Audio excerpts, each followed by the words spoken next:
Узган елларда Теләче районы Урта Миша авылында бәйрәм узды. ТСРның 100 бөек җиңүнең 75 еллыгы уңаеннан авыл үзәгендә батырлар истәлегенә һәйкәл ачылды.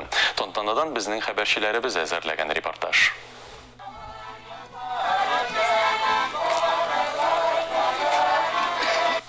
Бөек җиңү көне ата-бабаларыбызның намус яктысы, керсез иманы белән нурланган, күп санлы корбаннарның изелеп калган тормыш җыры белән бизәлгән. Җиңүне безгә бүләк иткән мәрхүм солдатлар да, аксакал ветераннар да, сугыш ятимнәре дә, тыл хезмәтчәннәре дә онытылмый. Онытырга хакыбыз юк. Сугыш дигән ачы хәсрәт Теләче районы Урта Миша авылында һәр игә ишек кага. Авылның 120 батыр улы ватаны сакларга дип дошман белән көрәшкә утка керә. Җиңү көнен батыр уллары, ирләре, әтиләре белән каршы алу бәхете бик аз гаиләгә генә насыйп була. Безнең әти белән бер тагын Мигнулла сугышта катнашып, 2 орден алган. Шундый күңелләре кайтып, мондый сугышны бер термгә дә күрергә язмасын диделәр. Андагы техник, андагы һавадан, җирдән аяк басырга урын юк техника белә дип. Кеше үтерүне бер соңга санамадылар дип сөйләделәр.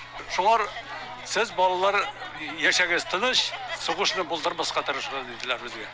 Бүген авылда сөенечле вакыйга. Бөек җиңүнең 75 еллыгында Урта Миша авылы каһарманнарының исемнәре мәңгеләштерелде. Алар истәлегенә авылның нәкъ үзәгендә һәйкәл ачылды. Аның урындаган уйныбыз менә шушы мәчет кырыенда салынган, монда килгән кешеләрнең дуалары, шушы кырларда ятып калган каһарманнарыбызның истәлегенә аның дуа, аларның рухларына дуа булып ирешер дип шушындай ышанычта калабыз. Батырлар данын олылап, авыл халкына зур сөенеч бүләк иткән өчен Теләче районы башлыгы Нәҗип Хаҗипов иганәче Ринат Мифтаховка рәхмәт хаты тапшырды. Үзебезнең килгән хәтле кешене куеп, шушындай мотор обелиск һәйкәл салу минем өчен һәм сезнең өчен дә бик зур шатлык дип саныйм. Авылда һәйкәл булдыру идеясы белән йөргәндә Ринат Рамил улы һәр йортның тарихы белән үзе якыннан таныша. Чыгышында ул һәр авылдашын искә алды. Бабам Валишин Мифтах вафат булды шушы Бөек Ватан сугышында.